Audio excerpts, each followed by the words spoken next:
in external awards since 2009. That's very important because it allows us to really put in place community-based research and other very important issues like the one we're talking about today. And in community-based initiatives and workforce development, we've had increasing numbers of symposia, fora that we've done and really need the participation of our community in discussion, and this is exactly one of those. One other that you may know, the school's been very active in the gambling issue, another community-based and important issue in this state. And some of the same faculty who will be speaking here today have been involved in that. What's really critical is that the school's focuses on evidence-based research, and that's one of the things that the gambling grant has allowed us to do. Massachusetts is really at the forefront. We may all have opinions about the social and economic impacts of gambling, but there's really never been a study done. So it's really exciting that the school has been involved in that. This is similar marijuana baseline study. We may hear just a sneak peek of that today, not to put any pressure on one of the faculty people in this room. But it's also equally important for us to understand what's going on, to be able to make the best interventions, decisions, recommendations, policy-based recommendations that we can from our perspective in providing as much information. So that's what we see today as. I want to say that we started this in 2015, some of the same faculty, David Buchanan, Jen Whitehill. In 2015, we had our first forum on marijuana here on campus, and that was in June. And then in October, we were invited by Senator Lewis to do another forum in Boston at the State House. At that time, we had somebody from Washington State coming and warning us and saying, watch out for this and be careful for that. It's a really complex issue. And we're very happy to have, again, somebody with a lot of experience. You'll have an introduction, a more formal introduction of our keynote, Director Darren Grondel, later. But for right now, what I'm really hoping that everyone gets from this is an opportunity to listen, to ask questions, very pointed and specific questions from some of the experts in this room. So without further ado, it's my pleasure to introduce Deputy Chancellor Steve Goodwin. Steve was a dean of the College of Natural Sciences for many years. We overlapped as dean, had a lot of interactions, and have a lot of similarities in some of the things that we do, and I'm very happy in his new position about a year ago that he has this increased role, and so I welcome him to give a few words. And thank you for coming again.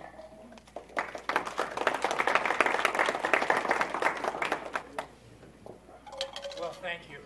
I have the pleasure of welcoming all of you here to the University of Massachusetts Amherst and apologize for the weather network. In fact, we're very pleased to be able to treat you to this beautiful spring weather. So make sure you get out there and enjoy it a little bit today, okay? Listen, everybody in this room knows that the legalization of marijuana brings with it some challenges. It has ramifications for our communities, for our towns, for our cities, and for our state. So I commend Dean Alien and the School of Public Health and Health Sciences for bringing you all together today, because quite frankly, you are the right people to be talking about these challenges. You represent members of the Cannabis Control Board, boards of public health, public safety, police departments, many others who are interested in the challenges that we face. And so it's really great that you're all here today. I think it's also great that we're doing it here at the University of Massachusetts Amherst, because we are the flagship campus of the University of Massachusetts, and this is what flagships ought to do. These are the kind of conversations that we ought to allow to happen, for people to come together and have an honest exchange of ideas and information. And so we're particularly pleased to be able to host this here today at UMass. And finally, we're particularly pleased to have Darren as our keynote speaker, because the one thing we know is it's really important to learn from experience. So it's great to have you here and be able to hear about the experiences in Washington State as well. So I hope you all have a great day. I hope you do enjoy the weather. And thank you so much for coming and participating today. Thanks very much.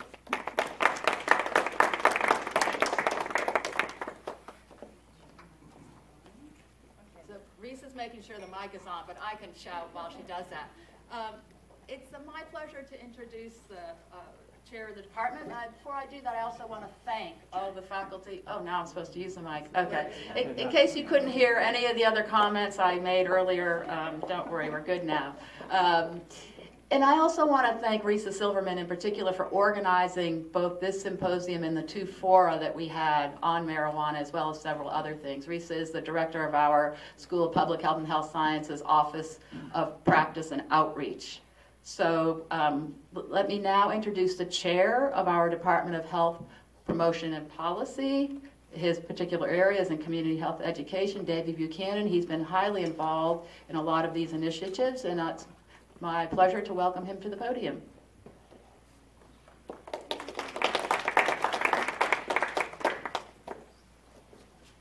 Thank you, Marjorie. So it is my great pleasure, again, Dave Buchanan, Chair of the Department of Health Promotion and Policy, and several of the panelists today are deeply involved with the Marijuana Baseline Health Survey that we can't quite release the results yet, but our report to DPH is due today, so keep your eyes peeled. It is my great pleasure to introduce our special guest speaker today, Dr. Darrin Grondel, who is the director of the Washington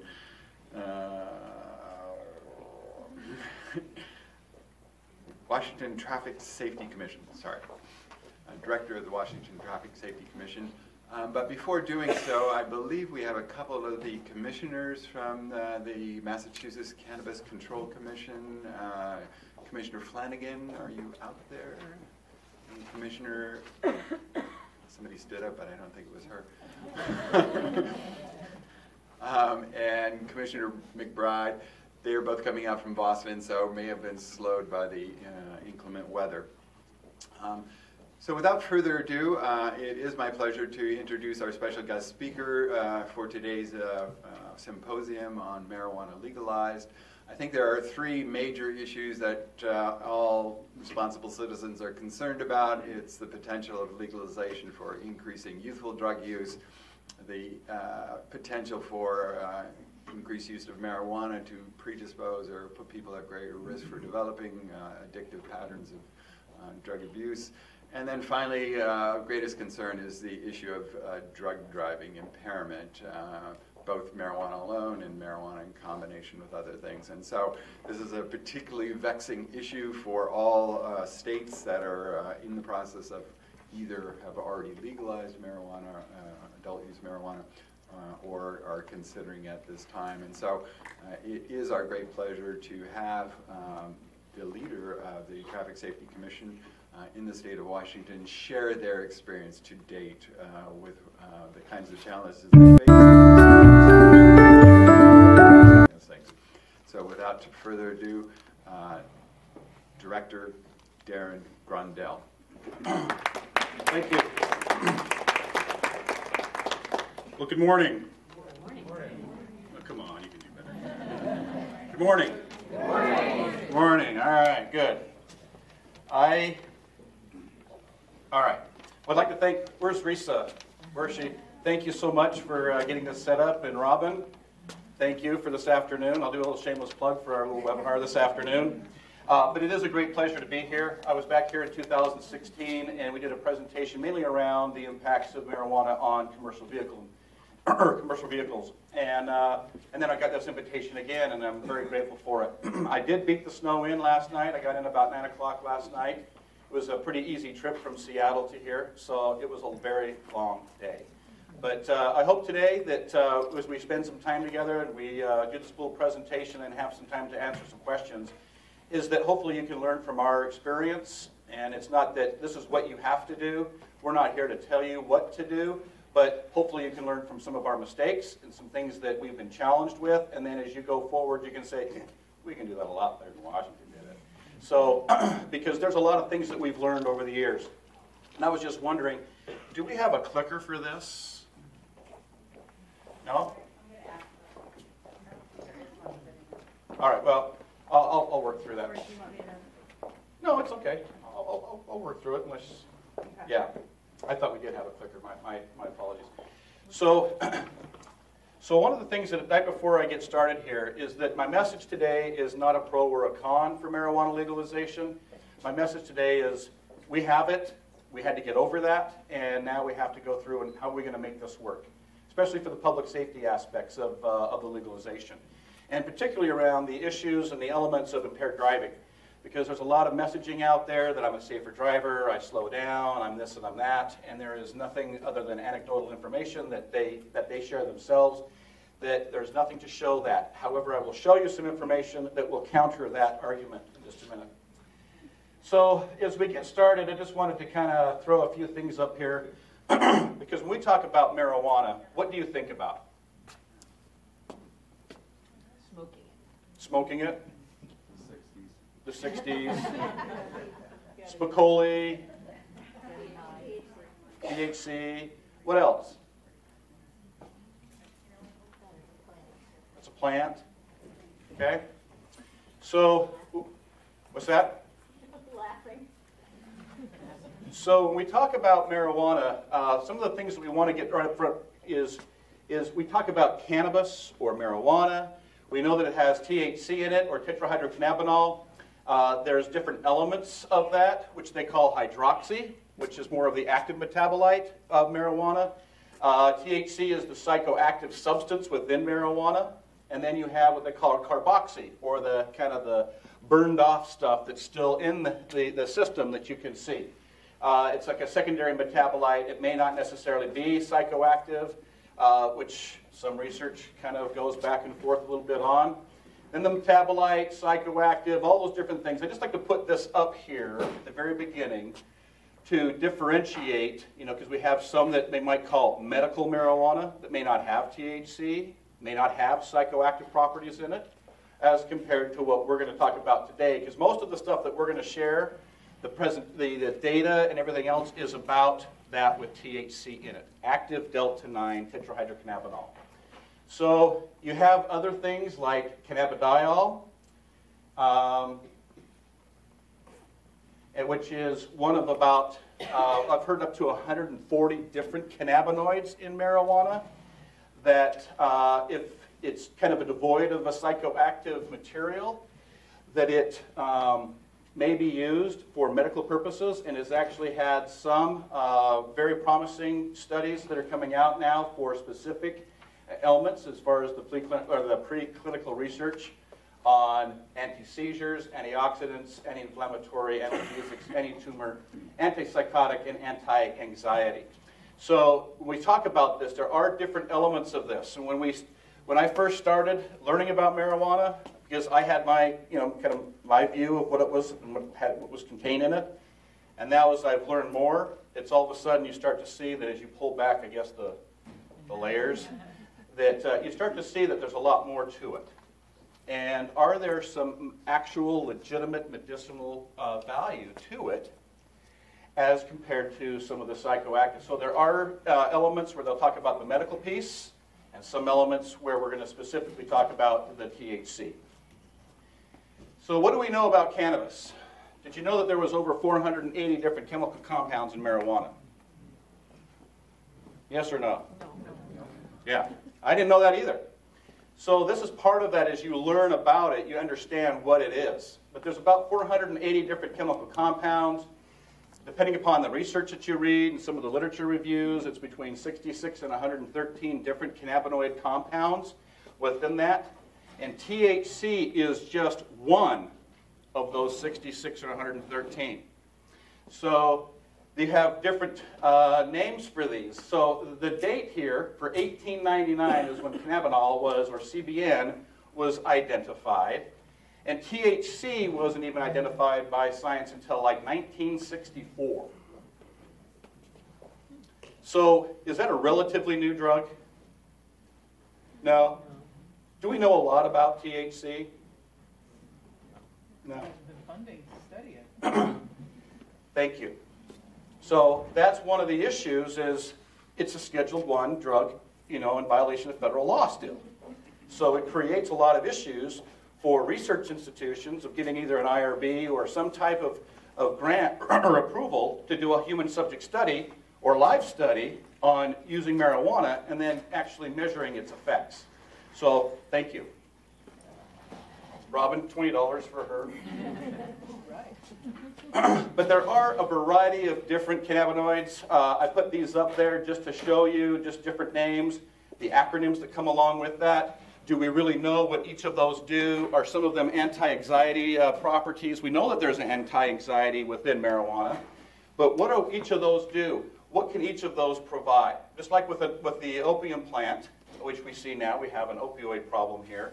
But there's all derivatives of that that you can use for medicinal purposes. So I just show this to you to show that there's two different sides to look at. And the only one that is psychoactive is THC. That's the only one that is psychoactive, is the THC. There's some references there at the bottom for you. So in Washington State, we legalized medical marijuana in 1998. So we've had it for over 20 years. And that was passed through a public initiative. Wasn't legislated, it was a public initiative.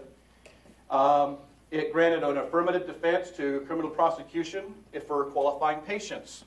The big question was, what's a qualifying patient? What conditions can you use it for? Which medical professionals would actually prescribe it? And how frequently can you use it? And where are you going to buy it? Can you grow your own? There was a lot of questions that came up. Washington State, even up till about 2012, we had no patient registry. We had no idea who was a medical marijuana patient. We had no physician registry. So we had no idea who was actually prescribing it. So we had zero information on that. So as a trooper working the road, I just retired from the Washington State Patrol in May. So I had 25 years, and when we worked the road, you'd get handed these little green cards, and that was their medical marijuana card. Most of them looked like they were fraudulent. You had no way of verifying them because there was no system to check it. There was no way to contact a physician to say, hey, so-and-so says he's a patient of yours and he's been prescribed marijuana. Nothing. So it took several years, and then it says that they could have up to 60-day supply. The big question was, what's 60-day supply? Now, when you go and get a prescription, how many days do you normally get? 30, 90. My doctor says, hey, you must want to get 90 days worth of this. I'm like, okay. But it's typically 30, but they said let's do a 60-day supply. So 1998, the initiative comes into play. In 2007, the legislature finally figured out what they were going to do, and that was you could have up to 24 ounces and up to 15 plants. So do you know how many joints you can get out of just 1 ounce of marijuana? 44 to 60. What's that? 44 to 60. Depending on How big you roll. how big you roll. You're a man of experience? I did a lot of research. A lot of research. I'm not calling you out. So, but this was one of those issues. It's like, okay, so what does that mean? 24 ounces, now 15 plants. There was some changes that were made. I'm not going to go through all those, but you were correct. Depending upon how big you roll your joint, you can get up to 60 an ounce. You can think about 24 ounces and 60 joints. It's about 400 and something that you could have. And that's about, just showing you what kind of, equivalent to what an ounce looks like. And then, when you think of a plant, a marijuana plant, what do you think of? I mean, how big? 5 feet. 5 feet, maybe a foot around, diameter or whatever. Huh? Like a tomato plant. Like a tomato plant. Have you seen grows? How many of you have been in a marijuana grow?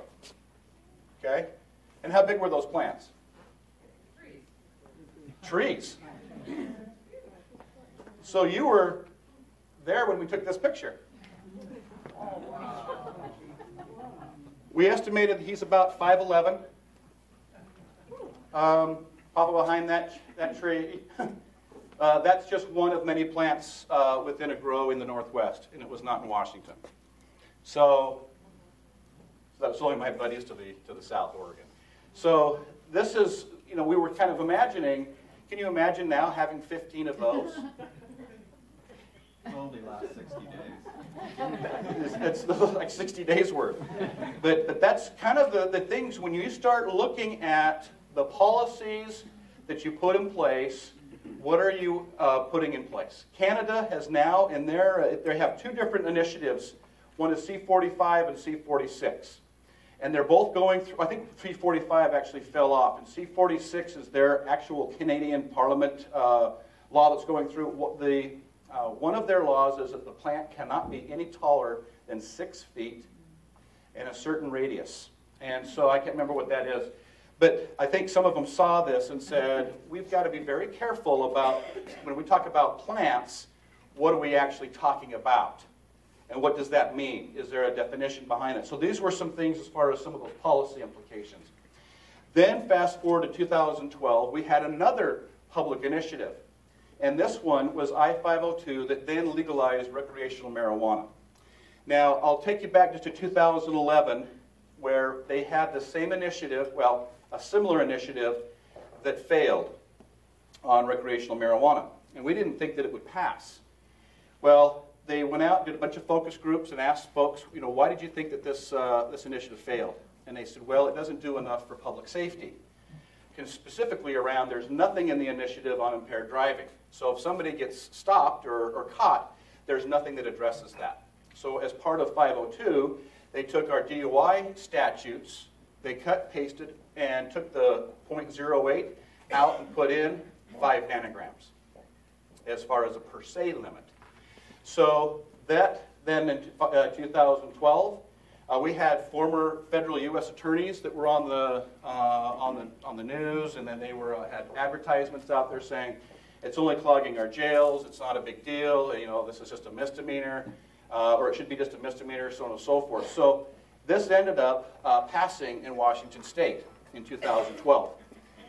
The initiative said that it would be legal in December of 12, but it also said it wouldn't be legal until stores were open for retail sales, which then took until July 1st of 2014 for the stores to actually open. They had a lot of support behind this. The ACLU was actually the one that wrote the initiative. Rick Steves and Peter Lewis, who were both, I think you might know who those people are. Rick Steves is the big travel guy. But there was a lot of money behind this, a lot of campaigning that got this moving forward, and ended up, it became legal and then in 2012. So for recreational use, it allowed up to 1 ounce of usable flower or bud material, up to 16 ounces of infused products such as brownies, Twinkies, chocolate bars, even marijuana butter. I mean, you think of it, and they can put marijuana in it. 72 ounces of liquid infused product, which with no THC limit. So you could literally have, when I was a kid, we used to go get the 44-ounce Big Gulp, at 7-Eleven. I'm thinking, man, 72 ounce? And you can have up to 7 grams of concentrate, or what they call hash oil. It would be illegal to grow your own, and it had to be lab tested and controlled. And originally, the initiative, let me go back. What was interesting is it had to be lab tested and controlled, or pesticide controlled, but under medical marijuana, it did not. So there was a lot of issues that came up from this. You could have up to 24 usable ounces, 15 plants, and double that if you are a marijuana provider and patient. So they didn't call them dispensaries, but they called them cooperatives for interesting reasons. 18 and over could have that, and that was pre-2015. In 2017, in 16, the law changed where it has to be lab tested. You can be under the age of 18 if you are prescribed medical marijuana, but you can go into the cooperative or to the marijuana store with your doctor. The doctor buys it and then gives that to you once you leave the store. So, but it can. But now they've been able to specifically list out what kind of conditions you can use the marijuana for, instead of just whatever. But before there was no, you can give out medical marijuana for anything. Now there are very specific conditions that you have to have that for, and I'll show that to you in just a few minutes. So you can see across the states, it's almost like a quilt, of the varying laws things that are happening. This is the marijuana possession and use laws. If you can't see, the orange is the decriminalized, not medical or recreational. The purple is the 10 states, which is medical, not decriminalized or recreational. The yellows are the 9 states decriminalized and medical, but not recreational. And then the blue is the 9 states, plus DC, everything is recreational, decriminalized, and medical. You can see predominantly the West Coast, and now with Massachusetts, Maine, all of those different areas now, you start seeing that there's this push nationwide. This isn't just an issue for those that are legalizing, because you see a lot of people coming back and forth from different states, and this becomes an issue for everybody. And if you look at the drug driving problem in our country, it's nationwide. And part of my message today is, though we're talking about cannabis, it isn't just about cannabis. It really is coming down to a prevalence, almost a social acceptance of drug driving.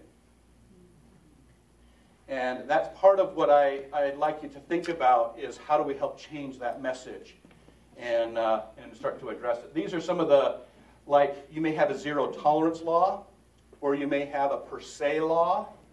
And here in Massachusetts, what is my officers in the back, what is it here for, do you have a per se or a zero tolerance, or none of it? I'll share it. What, huh? What's that? 0.05 is the per se, 0.05 for alcohol. There's nothing for marijuana. Oh, nothing for marijuana. Oh, okay. All right. You have a 0.05 in Massachusetts? Yeah. 0.08 is a guilty, but 0.05 is that gray area. Oh, yeah. Okay. I'm sorry. Per se it is presumed that if you are if you're at 5 nanograms or above, it's presumed that you are impaired. 5 nanograms per what measured how? It's per liter of blood. Okay? So it's 5 nanograms per liter of blood is in our states per se. So if you're at 5 nanograms or above, it's presumed that you are impaired. Per milliliter. I'm sorry, what did I say, liter? It's a lot of blood. We're going to suck that blood right out of you. I'm sorry, it is. Thank you, milliliter. So, and I think I'll show that here in a second. But these are the different rules, or I'm sorry, different laws across the country, where even the gray folks don't have anything. And so, you have Colorado, which is kind of a rarity, what they call a reasonable inference. And you'll say, what does that mean? And in Colorado, they'll say the same thing. We don't know. Because it's really kind of an oddity. They've had cases up where a woman had 19 nanograms per milliliter. And her driving, her field sobriety tests, all indicated that she was extremely impaired. And the jury acquitted her because of this reasonable inference. The jury was able to determine, well, she's not that impaired. So that's one of the things that you look at, is what are the different laws and the rules across the country, or not. And then you think about the public that does the driving, what rules apply in which state. So these are just some things just to kind of show the different processes, marijuana drug impaired driving laws. And then, there's debate on both sides about the issue. We see the issues of prescription drugs, as well as, the cannabis. You start seeing some very high concentrates. That's what they call shatter, or they call it shake. It's very high concentrated marijuana.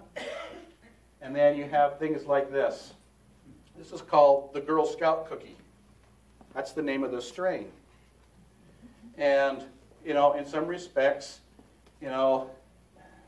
is it something as far as just kind of being a joke?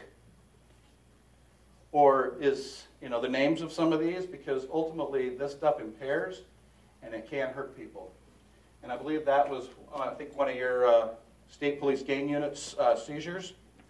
So there's a lot of stuff that's still out there. We see these kinds of seizures still in our state. The Idaho State Police has actually put additional troopers up on the Panhandle because there's so much marijuana that's been diverted out of Washington. The colonel over there told me, he says, we're just having a heyday with your folks.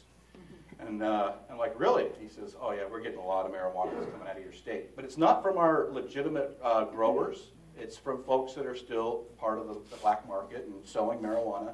We're seeing our marijuana even come across here to the East Coast.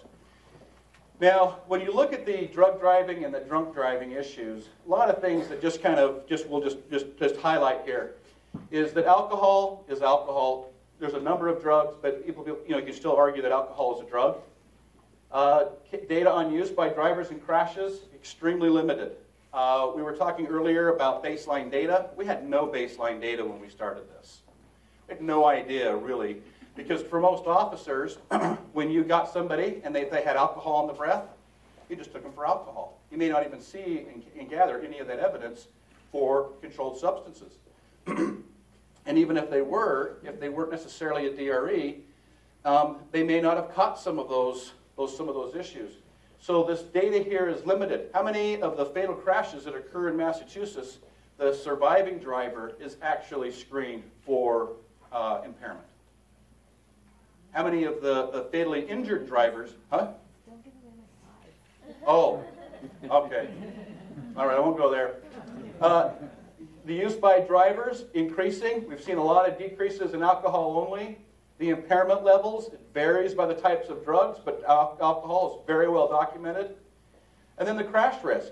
This varies, pretty precise on drug driving. And then this is the one that really stands out to me, is this beliefs and attitudes. Under drunk driving, oh, it's socially unacceptable, we won't do that, that kind of stuff. And then you think about drug driving, and this was a national survey, and that really no strong attitudes, almost a public indifference to drug driving.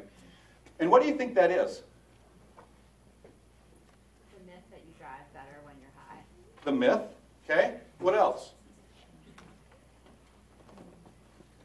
Lack of knowledge that if you're taking over-the-counter medications or other kinds of, or even prescribed medication, not even just marijuana, that there shouldn't be any problem. It's not, they don't think of it as a drug in the same way, or that they're impaired. There's no perception of impairment. Right, and that's the thing, is we've been so focused on the drunk driving that have we missed the elements about drug driving. Now you may get a prescription from your doctor and it says, do not operate heavy equipment. That still means a vehicle, but for you and I, what would we think? Backhoe. Yeah, a backhoe, an excavator, or something like that. So do we really take serious the medications that we're given, because they can impair, and you can be arrested and charged for impaired driving. So I was going to show you this, but it won't work. But this is in Anaheim, California. The car is coming this direction, and some of you may have seen this, but he comes up, and there's a car that just passes as he launches and ends up in the second-story window. And the driver was able to get out when the guy came out that was next door came out. He took a picture, and the driver was hanging from a beam that was now exposed because when the car went in, and he was trying to get out. He is in the hospital still, and so is, I think, the passenger. The toxicology report came back. He was over 5 nanograms, had LSD in his system, and he told the officers, he says, I thought I was floating around the city before I crashed. And when you talk to folks that consume marijuana, they will explain that part of that feels like it's a floating sensation, almost like you're flying. So very consistent with what he was saying. But I was hoping to show that to you. But it's in Anaheim, California, if you want to Google it. And you just literally see this car hit the curb and launch and go into that. It's actually a dentist's office, and he ends up on the second floor. So it has some issues. So what we did in Washington State, because a lot of people will say, how many of your drivers have actual Delta-9 THC in their system? How many of them just have carboxy in their system? And we don't charge if somebody just has carboxy THC or marijuana in their system, because it doesn't really show that it's psychoactive. But some states I know have. I think that those states are actually looking to see if they can change that. But I know these numbers are, this slide is pretty small, but this is for most cannabinoid positive drivers also tested positive for drugs and alcohol. So when you think about those that are either stopped or those in fatal crashes is that they have multiple drugs in the system. So there was about 2,300. Actually, there's a total of, this is a sample from 2008 to 2016, about 2,300 people that were tested. And they found that there was alcohol was only in 671, cannabinoids only 188. And then they saw the cannabinoids and alcohol, cannabinoids plus other drugs plus alcohol, and then cannabinoids plus drugs only is 132. Then we broke it out from the cannabinoids as actually how many of them had an active delta-9 THC. THC only was 118. THC plus alcohol was 187. And then there was a carboxy THC plus alcohol is about 88. And then the THC. So you can kind of see what and we'll make these slides available to all of you so you can see this. But we wanted to break this out specifically to see, alcohol levels. THC plus alcohol is greater than a 0.8 or less than a 0.9. How many of them were in that area? Because what we have seen is a lot of folks will consume marijuana and they know that if they're going to be driving home, they may get stopped. So they'll mask it by drinking a couple of beers, and they get stopped. They go through the sobriety test. They may blow in a PBT, and the PBT shows that they're like a 0.5. Maybe here you could do that. In Washington, that's a little iffy, but or a 0.4. And so they're masking that. So the officer's thinking, oh, it's just, you're kind of coming down. They may or may not do anything with that. That's their hope, is that they don't. But what we're seeing is a lot of these folks are starting to mask that. But our officers are getting a lot better training so that they can address these things, especially through, and I'll share that in a second. But ultimately, they, for officers, go, ask for a DRE. Look beyond just the alcohol. And that's, in some areas, that can be challenging. In some areas, they get really good training. Are you guys doing the ARI training now? Here? Yeah, that's good stuff. So these are just some data points that we have put through.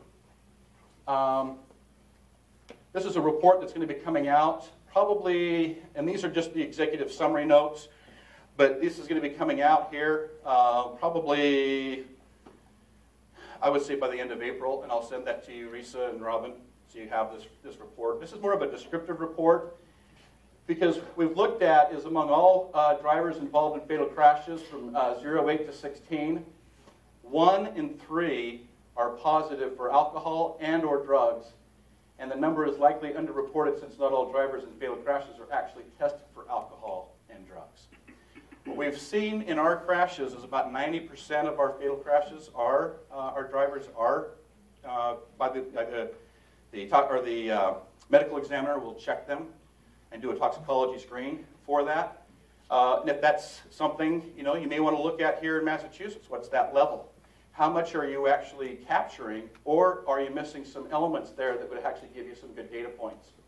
But 60% of fatal crashes involved drivers were tested for alcohol and drugs at that point, but we're going up to about 90. Among drivers in fatal crashes that tested positive for alcohol and drugs, 44% tested positive for 2 or more substances.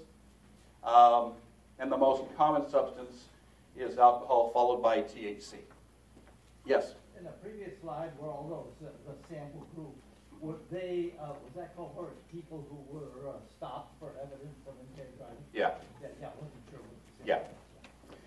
So there's just a couple of things I just wanted to point out. I'm not going to read all these, but I just wanted to point out, although the research-based estimates of the risk posed by THC have varied greatly, all studies included in this review of our study agree that giving alcohol to drivers who are already compromised by THC will only further inflate that, or it's like that synergistic effect. It actually compounds that impairment. So according to the biological results of Washington's Roadside Survey, nearly 1 in 5 daytime drivers may be under the influence of marijuana, up from the last survey that we did, which was 1 in 10 drivers. So we did a roadside survey where we went to like a grocery store. We had researchers there. We flagged people in, did a random survey. It was through the Public Research and Evaluation, PIRE. And they did it. Actually, it was coincided with the National Roadside Survey that they did. Did they do that here in Massachusetts? No? So we wanted to find out how many of our drivers actually had drugs in their system or alcohol at any given time. And we went out, we did a knowledge and awareness survey, and then we did basically a breath sample to see if there was alcohol. Then for $10, they got to do a mouth swab or kind of an oral swab test for drugs. And then for $50, we gave them blood. They'd give us blood. And I had people say, no one's going to ever give you blood, especially if they're impaired.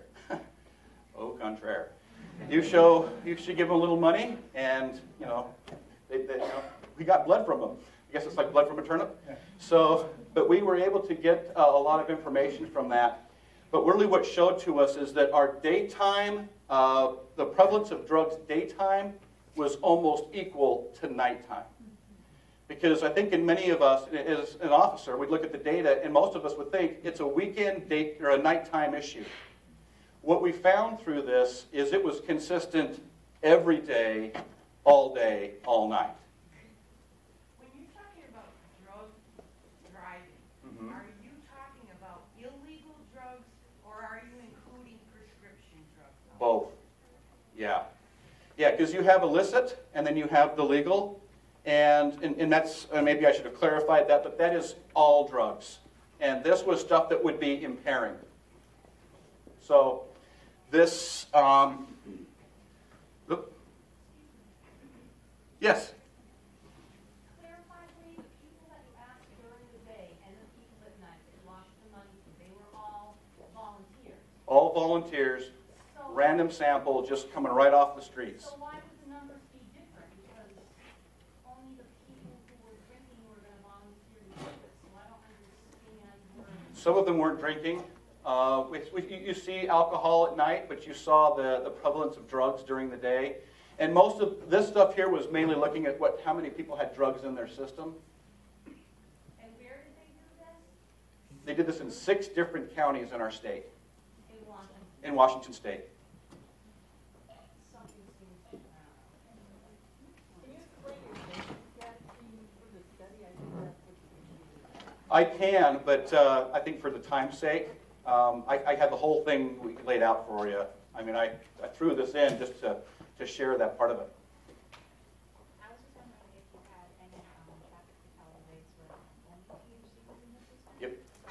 Yep. Do you have a figure to see that for that? Yeah, it'll be up here in a second. Yeah.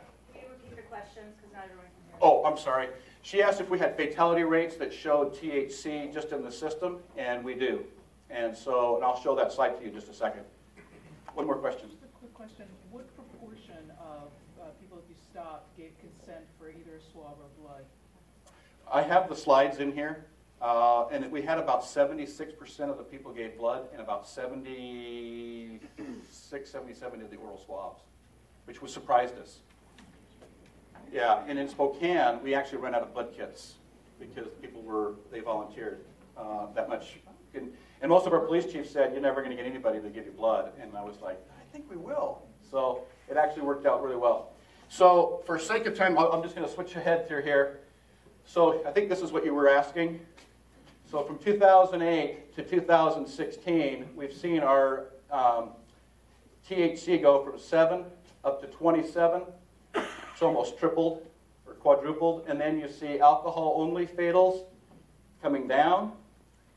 One drug only, it's not alcohol or THC, is continuing, and then you see this polydrug use has just spiked since 2012.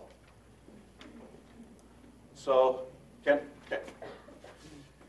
So you think about the way that they are consuming now through smoking, inhaling, vaporizing, the dabbing. You see a lot of people using these vaporizers now. You may be sitting at an intersection, all of a sudden you see this big cloud of smoke come out. We don't know what that is. Is that legitimate, or is it, marijuana? A lot of these things, they leave very little odor, so when an officer contacts them, or even somebody like a school teacher sees somebody at school, that may not be able to detect some of that odor, because that's very little. But if if they're smoking a joint, yeah, they're gonna smell like marijuana. So you have oral digestives now, edibles, different types of capsules.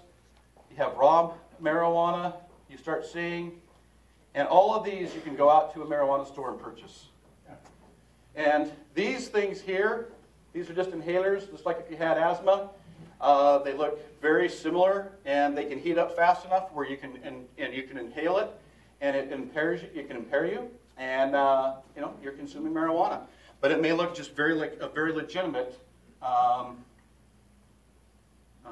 inhaler. And then you have tinctures, lozenges, sprays, kind of the transdermal patches, creams. I mean, everything is out there. The big question is if you do this transdermally, will it impair you? And that's a question I don't know the answer to. So maybe that's a research question that can be posed to see. We know how it impairs and where it impairs within the brain. As far as your hippocampus, cerebellum, your basal ganglia, all of these different areas and how it's affecting memory, coordination, consciousness, movements, all of those different things. But if I was to ask you, what are those signs and symptoms of somebody that's under the influence of marijuana, what would you say?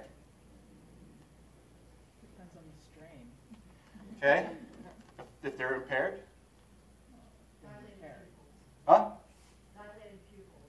Dilated pupils?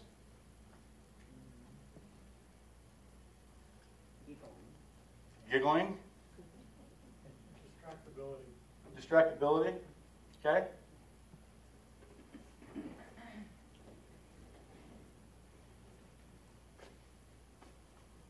So, your distractibility. Do these look familiar? So these are just a few things. I showed this to some folks a while ago, and it was like, oh, so that's the problem that they have. So these are just a few things that you can look at, especially around the eyelid tremors. You may see the red bloodshot eyes. You know, this green vegetable matter or green coating on the tongues and stuff that we used to look at years ago, you may not see that. And especially if they're eating it or if they're drinking it, you may have no idea. As far as, maybe you're smelling to see if you can pick up any of the odor, you may not catch any of that. But body tremors, all those different things you may start seeing, lack of concentration. For Washington State, we have about 525 approved licenses in our state right now, about 1,000 producers and growers, and our grow canopy is about almost 14 million square feet. And the legislature is probably going to expand this canopy for the market because of the new medical marijuana things that they passed. So originally, the initiative said that the state was going to make $2 billion in tax revenue. That is not, we haven't seen that yet, but you can see over the years the amount of money that they have. They had about $1 billion in sales, or $1 trillion. And then $606 million right now, and this is and a fiscal year for us is July 1 through June 30. So as you can see the tax obligation, we see about it was about 4.5 million average daily sales, but that's dropped down to about $4 million in average daily sales with a 37% tax on that. So we're still seeing a lot of people purchasing marijuana every day. Now, how would you like to have a business that's making $4 million a day? I mean, that would be pretty, oops. So these are some of the different products that we've seen. My favorite is PopTarts, or the Dankies, or the Mr. Dank Bar. These are not legal in our state because they cannot be attractive to children. They cannot have the same type of packaging that would be similar to that which would be attractive to children. But you can see like the Buddha Bar, the Oreos, the Trichrome Crunch, everything that has some type of a marijuana reference is built in there. Canna butter, you've got, the lozenges, even marijuana pancakes. Oops. Oops. And then just different types of chocolates, everything else. And then even cannabis soda pop, they have beer, a lot of different products. It's about, what we've seen is a lot of commercialization because now that it's legal, now they are experimenting and putting in a lot of different substances. Now, if you are here on campus or you are, with kids or grandkids, You know, are there things that these kids bring in that you would actually recognize? You know, you probably recognize this marijuana leaf. But if you're not familiar with the drug culture and some of the language and some of the things that they use, that might be something that passes right before you and you may not even know it. And so this is part of the issue that we've seen is now the accessibility to our youth. We've done healthy youth surveys in our state, and you probably do those with CDC here in this state. But a lot of those things, we're trying to look at the data to see how they match up. And what we're seeing is that more of our 12th graders are consuming marijuana than they have in the past. So these are some things as far as the estimates, as far as the peak times for smoking and then ingesting, and then orals and edibles. You know, it can take up to 1 to 3 hours before it hits its peak, whereas, you know, if you smoke it, it's 1 to 30 minutes, and then it breaks back down. Now, this is the one thing that I wanted to just share with you. You're going to hear if you heard the statement that marijuana is safer than alcohol. Okay. When you look at all the literature, if you do a literature review on it, you see that that marijuana has been seen in a lot of meta-analysis on it'll double your crash risk.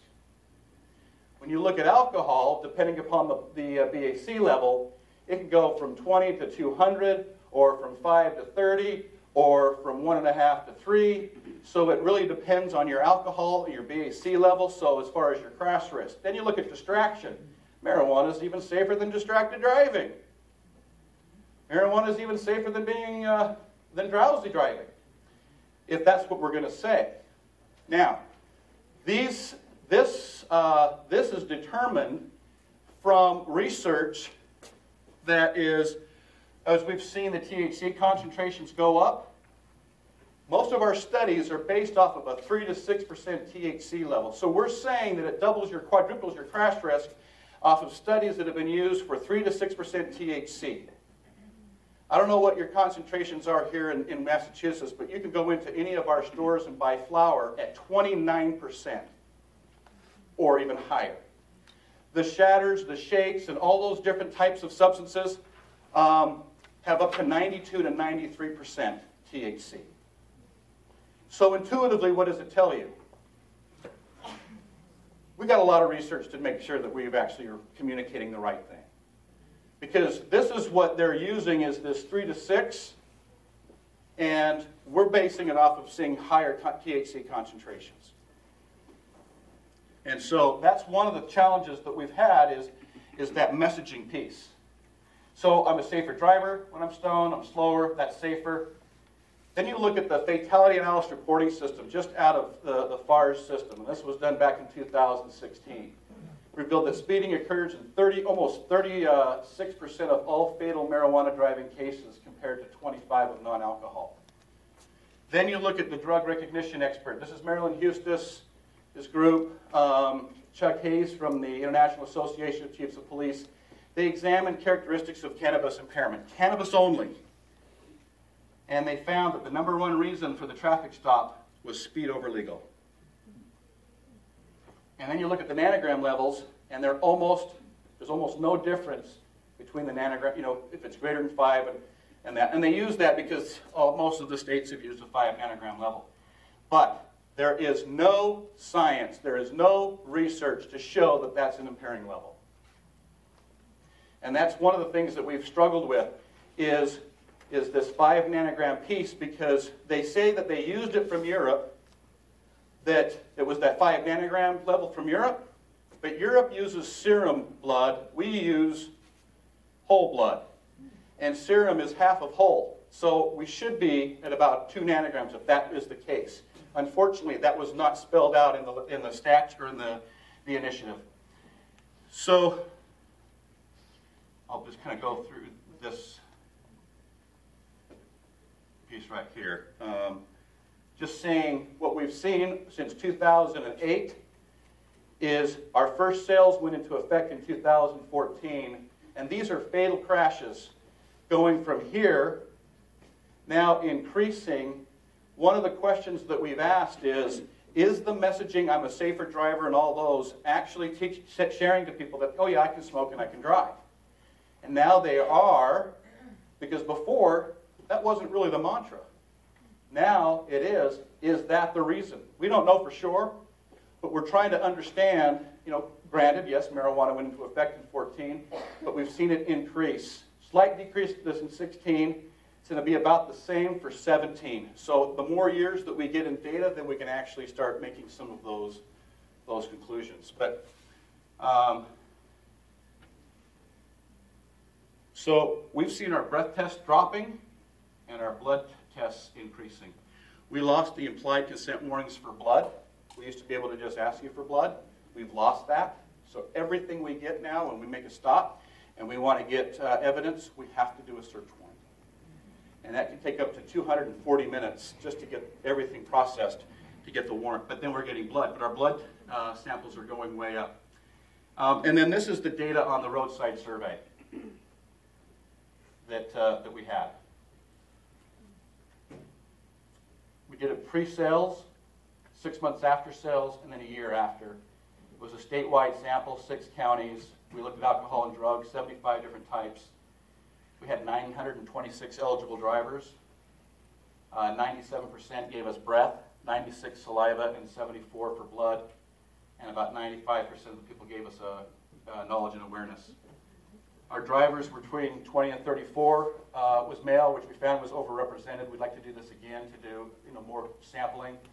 But it really helped us to understand what was out there.